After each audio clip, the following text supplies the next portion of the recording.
Final do século XIX, início do século XX. O seringalismo toma conta da Amazônia. O seringueiro rasga a floresta em busca do látex. Látex esse tão valioso na segunda revolução industrial. Mediante a isto, foi necessário construir empreendimentos para escoar os produtos dos seringais, principalmente o látex. Foi construído a estrada de ferro Madeira Mamoré. Agora, quem era responsável pela construção seria o Brasil, através de uma figura chamada Percival Farquhar. Mas para construir essa estrada de ferro, foram trazidos trabalhadores de várias partes do mundo. E hoje, eu convidei um desses trabalhadores, um trabalhador indiano que trabalhou na estrada de ferro Madeira Mamoré. Vem comigo aqui. Olha aqui esse trabalhador para vocês olharem aqui. Esse trabalhador aqui que veio construir a estrada de ferro. Tudo bem, seu indiano? Tudo bem. Me chamo Mei Singh. Trabalho na construção da estrada de ferro Madeira Mamoré. Essa estrada de ferro importante para a borracha, escoar a borracha da Amazônia. Fui contratado. Fui contratado. Das mais de 52 nacionalidades que vieram para a região amazônica. E aqui nós temos um indiano representando uma dessas nacionalidades, dessas mais de 50 que vieram para cá. Porto Velho parecia uma torre de Babel, cada um falando uma língua diferente, mas eles tinham um objetivo: rasgar a floresta amazônica, levando esses trilhos de Porto Velho a Guajará-Mirim. E tudo isso nós vamos ver nesta aula agora, na tela para vocês, porque nós estamos na aula de número 14, falando sobre a construção da estrada de ferro Madeira Mamoré. Olha lá. Então, quais são os assuntos que vamos trabalhar? O Brasil se responsabiliza pela construção, Percival Farquhar e a força de trabalho, a multinacionalidade e a mão de obra, o recrutamento. Olha aí. Coloca aí na tela aí. Coloca aqui na tela aqui pra gente. Passa aí. Coloca o próximo slide aí, meu indiano. Aqui, ó. Tudo para construir esse trem. Vieram italianos, vieram indianos, vieram pessoas de tudo quanto é parte do mundo construir essa estrada de ferro, não foi, cara? Exatamente. Nós temos aqui em torno um pouco mais de 52 nacionalidades. Nós temos ingleses, americanos, indianos, os povos árabes que também chegaram aqui nessa região, né? Nós também temos os nordestinos que também vieram para essa grande construção. Lembrando que essa construção é a segunda parte dessa grandiosa estrada de ferro, chamada Estrada de Ferro Madeira Mamoré. E tem uma curiosidade: Madeira, por causa do imenso rio amazônico que corta, iniciava essa construção às margens desse grandioso rio, exatamente como vocês viram nas aulas anteriores, em Santo Antônio, e posteriormente foi transferido para a região de Porto Velho.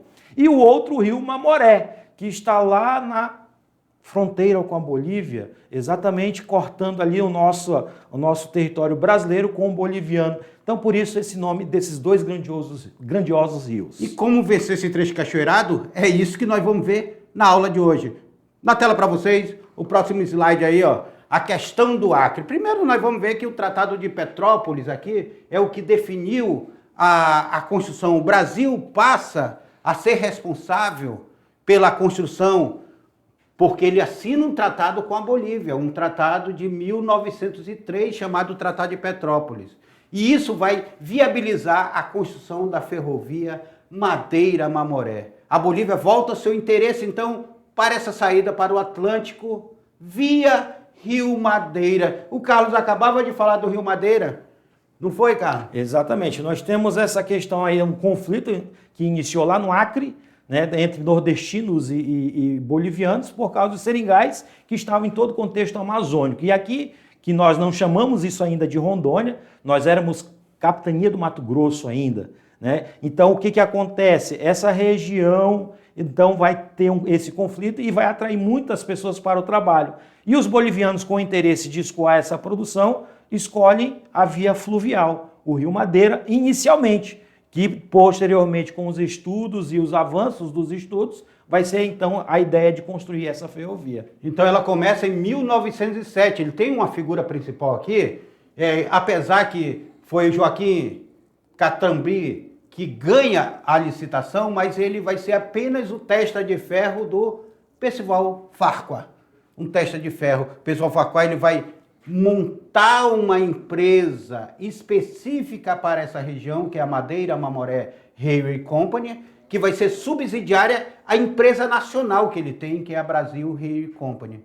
E aí, em 1907, o Farquhar nunca pisou aqui em Porto Velho, né, Carlos? Exatamente. Nunca pisou aqui. Ele chama a empresa May, Jack e Randolph para construir essa estrada de ferro, tá? Um detalhe interessante, só para complementar essa informação, o Percival Farquhar, ele era um grande industriário norte-americano e que tinha vários empreendimentos entre ferrovias e grandes indústrias, e ele recebe essa concessão, né, via Joaquim Catramby, né, via Catramby, para construir essa maravilhosa e grandiosa estrada de ferro, que tinha as suas dificuldades iniciais, como já foi na primeira parte. A questão das doenças, a questão dos ataques de animais ferozes, a questão do rio, porque para construir uma estrada de ferro tinha que trazer os equipamentos. Dificuldade. A dificuldade de navegação. E a primeira dificuldade, quando eles saem do trecho do Baixo Madeira para o Alto Madeira, era Santo Antônio.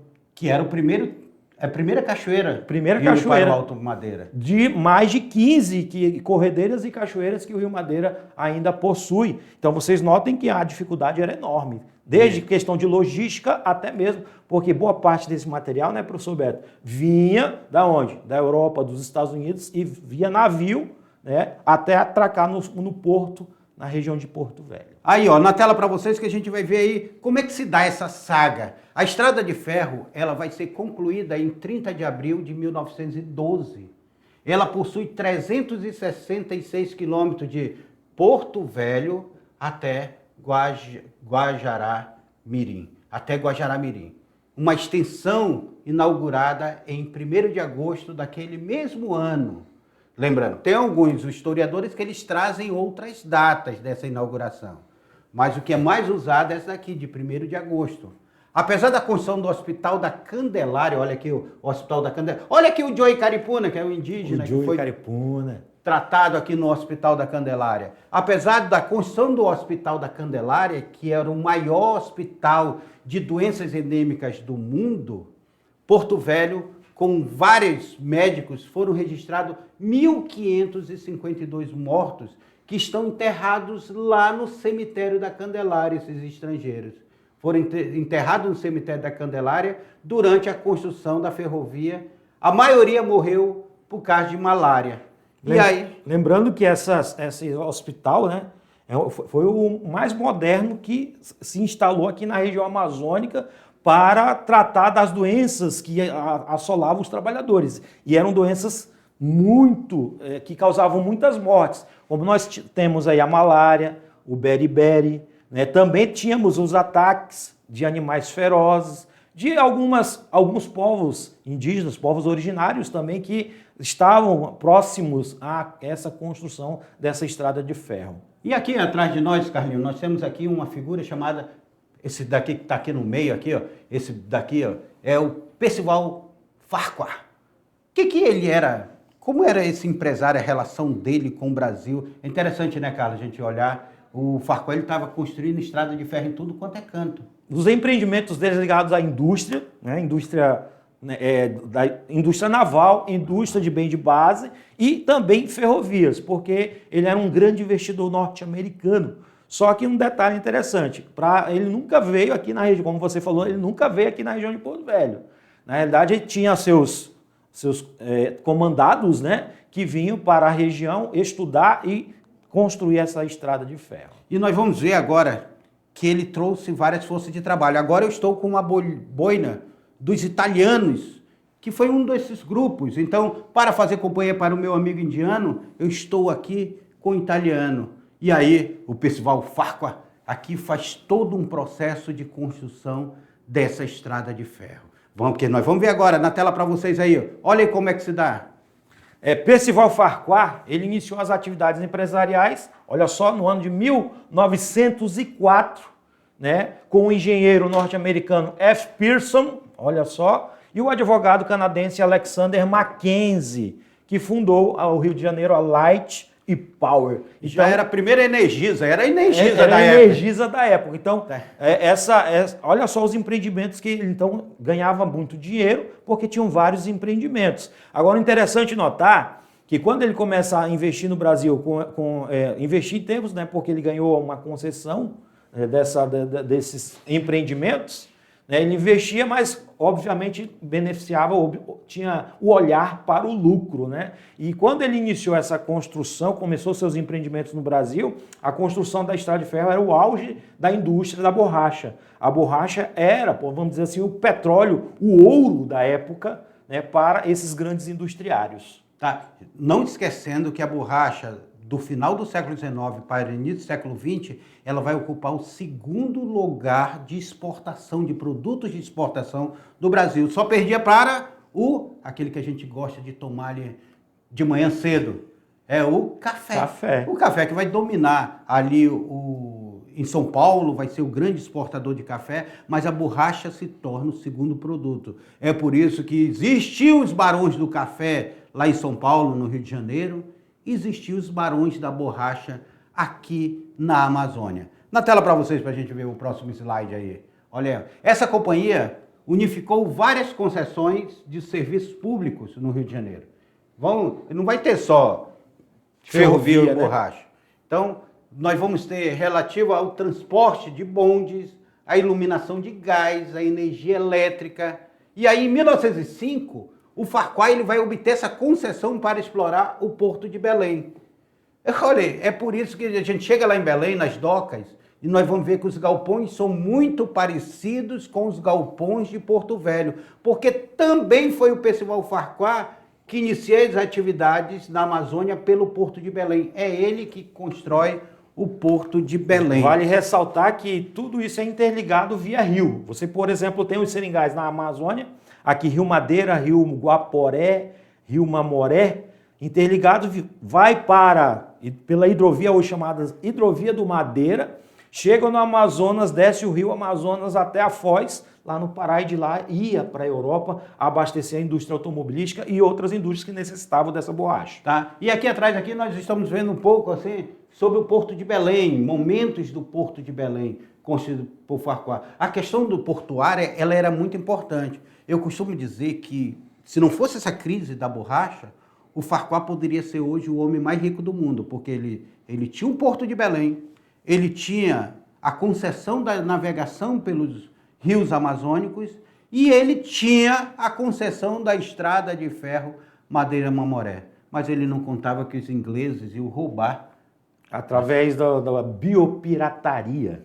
Roubaram as sementes de seringa e levaram para a Malásia. Isso, será que afetou o Brasil? Consequentemente, nós temos aí uma crise já iniciada, né, pela biopirataria, onde já estava em curso a construção e, só para resumir colocar um pouquinho mais, apimentar essa história, a biopirataria feita pelos ingleses, pelos irmãos Wickham, né, eles levaram essas sementes de seringa lá para as colônias da Ásia, ali, Malásia, Sri Lanka, que tem a mesma característica climática que o Brasil. Clima tropical também. Clima tropical. E aí começa a produzir a borracha para os ingleses, que eram os personagens importantes da Revolução Industrial e eram os principais investidores. E aí começa a produção, a decadência da borracha vai se dar. Né? Vai se dar exatamente por causa dessa biopirataria. E que depois, lá nos meados dos anos 40, dá uma reativada, mas foi por pouco tempo. Né? Porque a gente está vendo esse porto aqui. E a gente vai ver que ela só reativa nos anos 40 devido à Segunda Guerra Mundial, quando os japoneses vão tomar os seringais da Malásia e vai haver essa necessidade novamente de reativar os seringais da Amazônia. Mas na tela para vocês aí, para a gente ver o próximo assunto aqui. Obtendo a concessão, nós estamos falando de quem? De Percival Farquhar, tá? Que obteve essa concessão para construir a estrada de ferro Madeira-Mamoré, iniciou a obra em 1907, preocupado com a melhor navegação do rio Amazonas para aumentar a renda do Porto de Belém. Administrado pela Companhia Port of Pará. De sua propriedade, formou em 1909 a Companhia de Navegação da Amazônia. Eu não disse? O cara tem porto, Tem ferrovia. tem ferrovia e tem o sistema de navegação na mão. Tinha tudo O na cara mão. tinha tudo na mão. Era para ser o empresário mais rico que existiu. Então, para que fosse construída a ferrovia em plena selva, era necessário o quê? Trabalhadores. Um negócio interessante, Beto, é que você pega o mapa da América do Sul, você observa que a Amazônia ela é bem no centro da América. Paf. Uma imensa floresta circundada por grandes rios, e a dificuldade de trazer esses trabalhadores foi em todos os locais possíveis. Inclusive, uma parte dos gerentes, vamos dizer assim, os gerentes de Percival Farquhar trabalharam na construção lá do Canal do Panamá.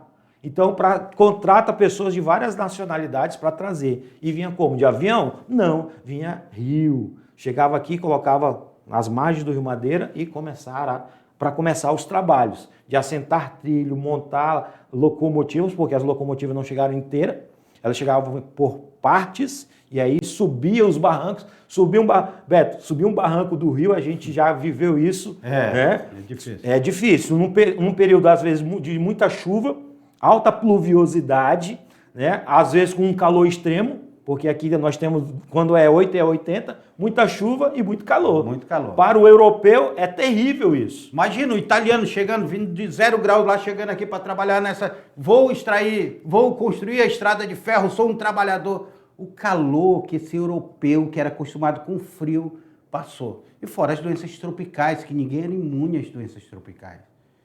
Febre amarela, malária, beriberi, paludismo, várias doenças, paludismo, falta de alimentação, falta de proteína animal, porque eles estavam trabalhando na estrada de ferro, e o caçar o animal, muitas vezes, eles eram caçados pelos povos nativos que estavam defendendo sua terra, sua região. Povos esses também que foram dizimados ao longo do processo da construção da estrada de ferro. Olha aí na tela para vocês. Olha aí, uma foto de Dana Mayhew, uma foto de 1910, essa foto aí de Dana Mayhew, retratando aí a construção da estrada de ferro Madeira. Vale salientar que uma dessas fotos, que é colorizada agora, né? Pelo mostra como claro. que era a margem do Rio Madeira na cidade de Porto Velho. Vamos dizer assim, que era o início da cidade de Porto Velho. Isso. Né? Que representava, olha o barranco que os trabalhadores tinham que enfrentar para subir, para assentar os trilhos, locomotivas e tudo que havia para essa grande construção. E lembrando, nós temos aí... professor, foi quantos mil trabalhadores? Foram milhares. Estima-se que chegou até em torno de quase 20 mil trabalhadores para essa grande construção, da madeira até o Mamoré. E aí a gente traz aqui, novamente ele. Eu trouxe para vocês aqui novamente ele. A figura do seringueiro. Esse auge desse seringueiro, ele estava aqui alocado para a produção do látex. Esse seringueiro ele não podia trabalhar na estrada de ferro Madeira Mamoré porque ele estava preso no sistema de aviamento. O que era o sistema de aviamento? Eles recebiam o material, recebiam a faca, olha aqui daqui é uma faca original de cortar a seringueira. Ela faz esse corte ali, tá vendo ele fazendo o corte ali? Essa mesma faca que eu estou usando aqui na mão. E usava essa poronga que seria para iluminar o seu caminho. Esse auge da borracha, essa produção, precisava abastecer o mercado internacional. Nós estamos no segundo ciclo ali econômico chamado Segunda Revolução Industrial. O pneu do carro, da bicicleta. Borracha de vedação. Tá? Então, tudo isso vinha da seringa. Só um complemento. O trabalhador, o seringueiro, não pense vocês que acordava 8 horas da manhã para ir tirar a seringa, não. Era 3 horas da manhã. É porque a seringueira, se ficar com o dia claro aí, ela já não dá mais, não escorre mais quase leite. Então precisava ser de madrugada, naquele frio da madrugada amazônica, no meio da floresta amazônica, sai esse desbravador, esse seringueiro, cortando essa seringa, rasgando a casca da seringueira para essa seiva tão valiosa que vai ser chamada até de ouro branco da Amazônia. E um detalhe sobre esse trabalho ainda, Beto, é que eles vão para a floresta, vamos dizer, talhar a seringueira, né, para poder tirar a seiva, depois colher essa seiva, fazer o processo de defumação, montar aquela estrutura chamadas de pelas de borracha. Aquelas grandes bolas de borracha. E pesava, né?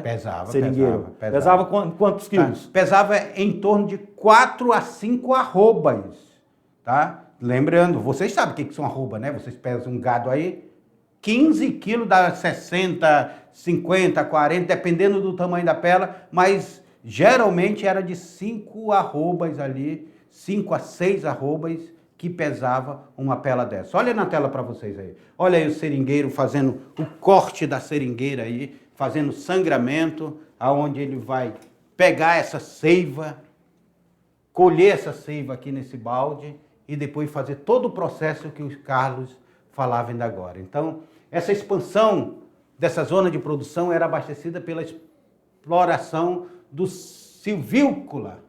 Primeiro nós temos os povos indígenas e sendo explorado para o trabalho. Depois nós temos um aliciamento de mão de obra de outras regiões do Brasil, principalmente da região Nordeste, que vieram os seringueiros.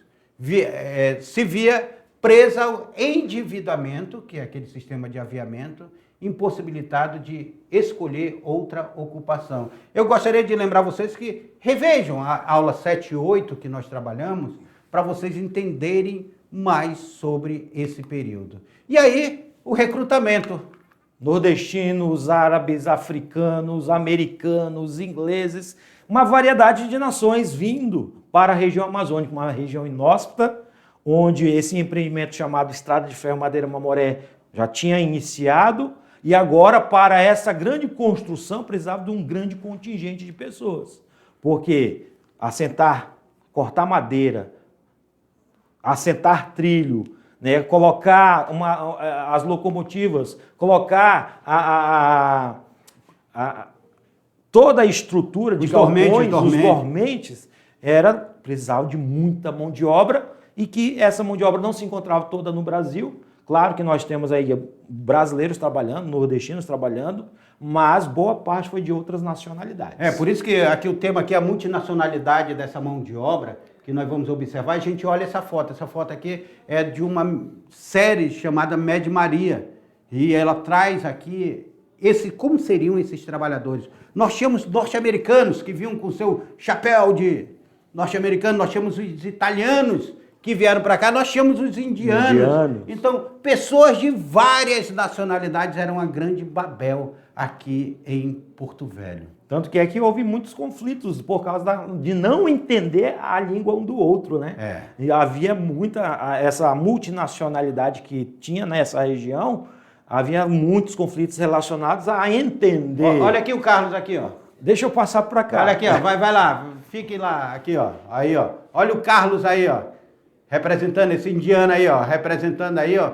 Vindo esses trabalhadores de diferentes tipos. A Madeira Mamoré Heavy Company, ela traz essa figura. A May Jack Randolph, ela vai colocar italianos, indianos, deixa eu colocar aqui o meu chapéuzinho de italiano, os italianos, indianos, norte-americanos vieram para cá, vieram japoneses, chineses, gente, era uma verdadeira Torre de Babel. Tanto que é que, quando começa a Estrada de Ferro Madeira Mamoré, as primeiras informações, jornais, né? Tanto que é que o primeiro jornal tinha um título em inglês, de Porto Velho Times, por causa dessa questão dos ingleses americanos que estavam trabalhando nessa região. Porque a empresa May Jack Randolph, que vai recrutar, eles pensaram primeiramente, eu vou recrutar os espanhóis, que haviam trabalhado lá na Estrada de Ferro em Cuba. Os espanhóis tinham trabalhado lá, eles tentam recrutar espanhol, só que os espanhóis estavam numa maior fofoca, dizendo, vai lá para Santo Antônio, lá o pessoal está morrendo de malária. Não existia Porto Velho, era Santo Antônio e o posto ali onde era a Estrada de Ferro. Porto Velho só vai ser possível em 1914, quando se cria a cidade. Então eles tentam recrutar essas pessoas de tudo quanto é parte do mundo, só que Tá lá o americano dizendo, eu vou para essa insalubridade, eu vou trabalhar nessa insalubridade. Era muito difícil, o perigo dessa insalubridade, ela vai afugentar esses primeiros trabalhadores, esses trabalhadores que vão ser a saga. Aí começa um processo de recrutamento. Olha essa imagem do recrutamento. Só aí eu conto pelo menos umas 20 pessoas, só nesse trecho. E é um trecho não muito longo, vamos dizer de uns 50 metros. Tudo isso para assentar dormente, trilho. Dormente é essa madeira aqui que fica embaixo, tá? Dormente, aí nós temos o trilho aqui. Nós temos os grampos que prendem o trilho, né, cara? E lembrando que quanto mais distante eles iam saindo da sede, né, iam assentando os trilhos, era necessário ter outros veículos menores para se locomoverem dentro da estrutura, dentro do complexo, porque inicia ali, aliás, trazem para Porto Velho, né, vai se afastando da sede.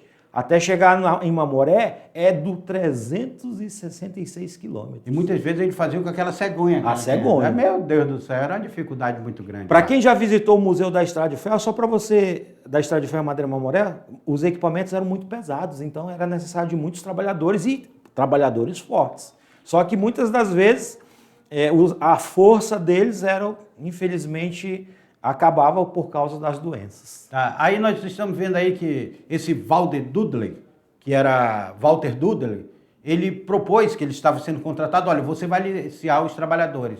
Aí ele propôs esse aliança, os novos nativos das colônias inglesas da América Central. É por isso que nós vamos ter o povo barbadiano, que veio para cá, ali da América Central, são várias nacionalidades, todos eles foram chamados de barbadianos.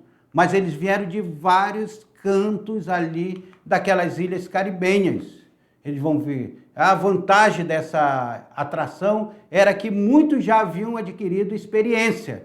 Então eles vão dizer, vamos pegar o pessoal da experiência, vamos pegar os trabalhadores que trabalharam no canal do Panamá.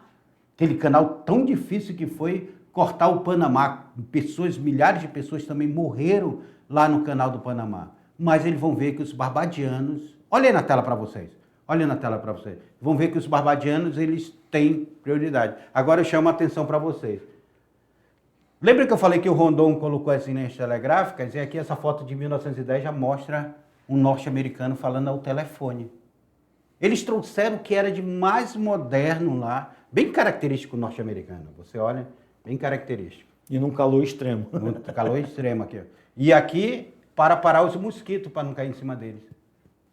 Que fazia aí, colocava iluminação, caía muito mosquito aí para parar esses mosquitos. Tá?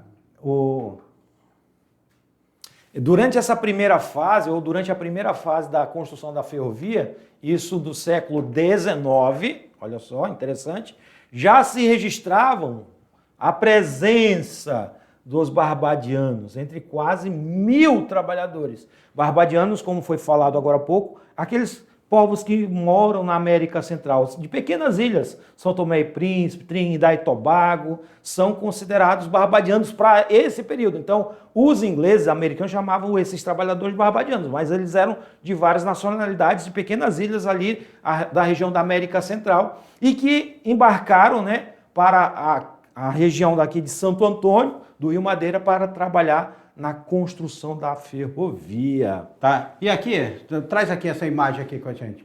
Eu quero fazer uma singela homenagem a um ferroviário que nós perdemos ele há pouco tempo, o seu bispo, uma pessoa que eu adorava pedir para o seu bispo, quando eu levava alunos na estrada de ferro, para ele contar um pouco dessa história. Esse aqui é um dos ferroviários, tem o seu bispo, o seu Moisés, o seu Lorde e outros ferroviários que trabalharam na estrada de ferro. Seu bispo, infelizmente, nos deixou o ano passado, mas muitos deles ainda estão hoje aqui resistindo isso daí.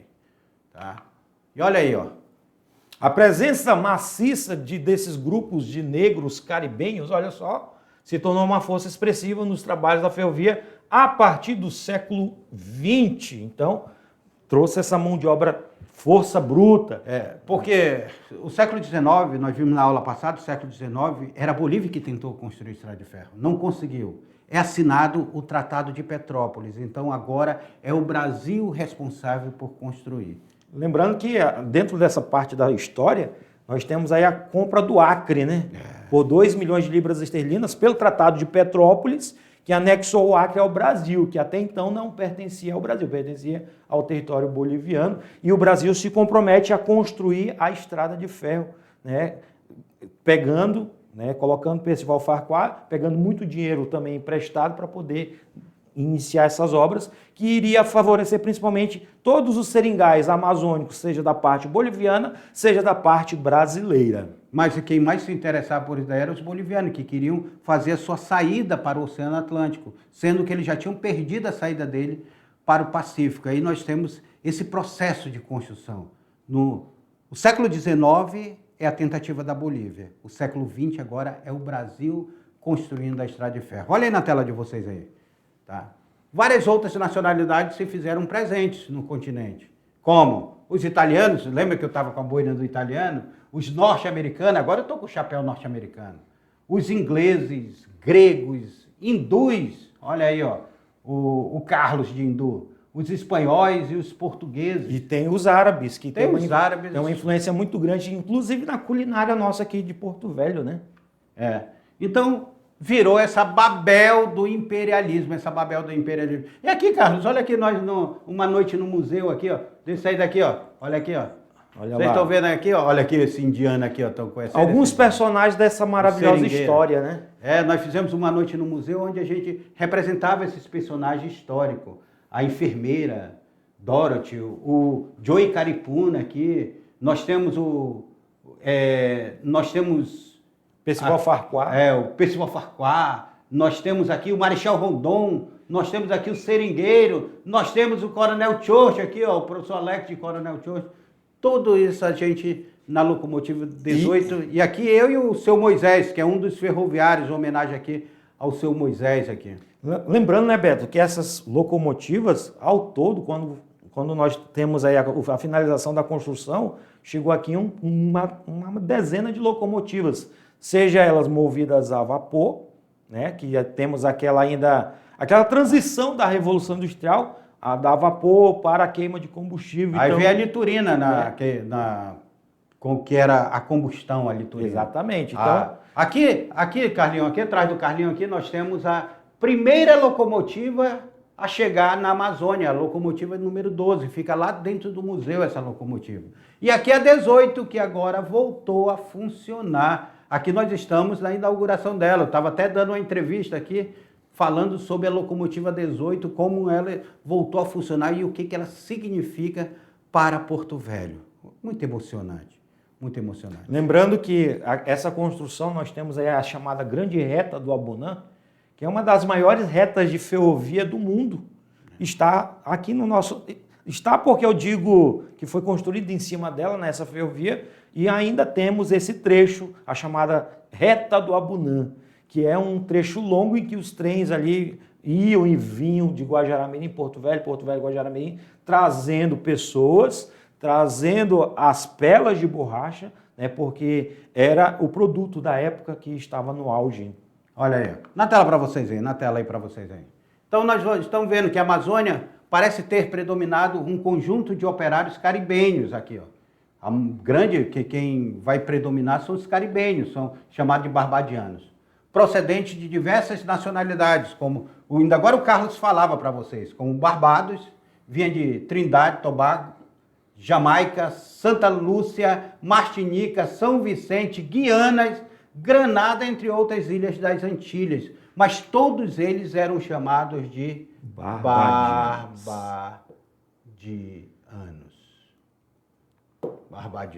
Então, esses negros que vieram para cá, maioria negros, eles eram de religião protestante e eles falavam inglês.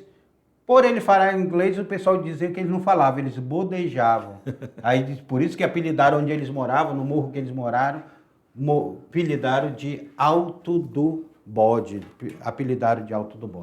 E aqui, nós temos aqui, ó, trabalhadores dessa ferrovia. Olha aí, o cara com chapeuzinho igual o meu aqui, vindo para cá. E olha aí, trabalhadores que estavam lá. Essa foto é icônica porque você mostra como eles trajavam no meio da floresta amazônica, no meio do calor, né? No meio das doenças tropicais. A manga comprida era para se proteger também do sol que queimava e dos mosquitos. E dos mosquitos infernais. Mosquitos. Não foi fácil construir essa estrada de ferro, não. E olha aí, ó. Aí eu trago para vocês o livro Ferrovia do Diabo. Ferrovia do Diabo aí, de Manuel Rodrigues Ferreira, um jornalista, ele escreve esse número. E no livro Ferrovia do Diabo ele coloca alguns números de pessoas que são contratadas, desses 21 mil trabalhadores que são contratados. Nós vamos observar que a maioria dos 1.211 era de antilianos e barbadianos, isso só em 1910, faltando 2 anos para a construção. Nós tínhamos brasileiros e portugueses, nós tínhamos barbadianos, nós tínhamos espanhóis, pessoas de nacionalidade desconhecidas e trabalhadores que ele não conseguiu classificar de onde as nacionalidades que vieram. Mas entre eles vieram os indianos. Os indianos porque já tinha ali, como colônia inglesa, né? Já tinha uma certa experiência nessa questão de construção de grandes empreendimentos. Aqui você nota, olha só, você nota como que era, olha só a dificuldade que esse pessoal enfrentava para assentar um trilho. Olha, pântano. Margeando o rio Madeira, porque isso aqui a gente está falando de uma área alagada, mas é próxima do rio. Então tinha argila, tinha a questão da água, dos igarapés e lagos e lagoas que estão próximos. Tem a questão também que essa argila, ela poderia ceder, então tinha que fazer um assentamento, um terraceamento, para poder a água não levar os trilhos, né? Como nós temos na história registros de locomotiva que descarrilhou por causa da situação do solo. E aí nós temos aí essa ferrovia construída em 1907, foram recrutados 21.783 trabalhadores de várias partes do mundo. Acredito que 50 nacionalidades diferentes, o que a gente falava para você. Olha aí na tela para vocês. Em meio à euforia da borracha, contingente de operários construíram um dos maiores marcos da modernidade amazônica. A Madeira Mamoré foi a representação máxima da tecnologia e da civilização. Ela deveria estabelecer e viabilizar as práticas do capitalismo. Ela foi um palco de um espetáculo audacioso, que era a construção, e ao mesmo tempo trágico. Por que trágico? Por causa das milhares e milhares de pessoas que morreram. Tá? Os trilhos repousam sobre vidas de milhares de operários. Inclusive tem uma lenda, né, professor Beto? Que cada dormente significa uma vida perdida. Mas claro que isso é uma lenda. E aí essas obras vieram trabalhar. E os indígenas também, que foram dizimados, gente. Olha o material complementar da aula de hoje aí. O material complementar da aula de hoje, nós temos aí Oswaldo Cruz da Amazônia. Tem alguns, novamente, aí eu trago esse documentário para vocês verem essa saga que foi. Tá? Essa saga que foi. E aqui, Carlos, nós representando o indiano, representando o italiano que se foi, representando o norte-americano que veio para cá e os seringalistas que estavam aqui, dono de grandes seringais, que também se foram, mas que nós não deixamos a chama apagar do seringueiro, que foi essa simbologia do homem que enfrentou a floresta amazônica para a extração do látex. Deixamos nosso abraço, trabalho de muitas pessoas aqui, para começarmos a entender o que é a nossa história, que é importante conhecer a nossa história para que tenhamos ali um excelente futuro. E essa história é muito bela, né? Tá ali, estamos ainda na estrada de ferro, mas tem algumas outras histórias a serem contadas de milhares de pessoas que vieram para esse maravilhoso estado de Rondônia. Então, finalizo a nossa aula de hoje agradecendo ao professor Carlos por ter aceito esse convite para participar da aula de hoje. Esse indiano que vem representando um trabalhador da estrada de ferro. E daqui a pouquinho eu volto com vocês para nós fazermos a revisão e atividade. Até lá!